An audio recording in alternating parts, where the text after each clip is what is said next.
నమస్కారం.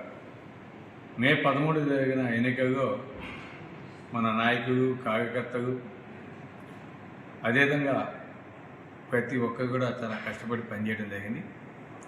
అదేవిధంగా ఎన్నికలు కూడా సుజావుగా జరగడానికి అటు ప్రజలు కావచ్చు, ఇటు మన నాయకులు, కార్యకర్తలు కావచ్చు, అదేవిధంగా అధికార యంత్రాంగం కావచ్చు, అన్ని పార్టీలు కావచ్చు, అందరూ కూడా చాలా చక్కగా సహకరించడం జరిగింది. ఇదే ప్రశాంతమైన వాతావరణాన్ని మనమంతా కూడా కోరుకోవాలి.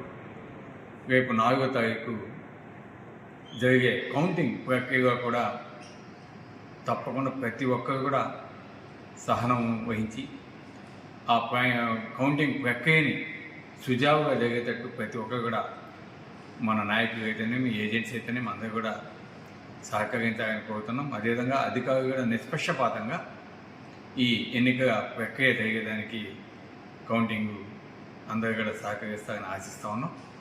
అదేవిధంగా ఎక్కడ కూడా ఈ ఎన్నికల రిజల్ట్ వెలువడుతుంది కాబట్టి గ్రామాల్లో కావచ్చు, అదేవిధంగా కావలి పట్టణంలో కావచ్చు, ఎక్కడ కూడా ఘర్షణ వాతావరణం లేకుండా సమన్వయం పాటించాలని నేను మా నాయకులందరికీ, కార్యకర్తలకి అందరూ కూడా కోరుతున్నాను. అధికారులు కూడా తప్పకుండా సహకరించి ఎటువంటి గలాట లేకుండా, ఘర్షణ లేకుండా చర్యలు కూడా తీసుకోవాలని, నిష్పక్షపాతంగా వాళ్ళు పనిచేయాలని కూడా నేను మనసాగా కోరుకుంటున్నాను. Thank you.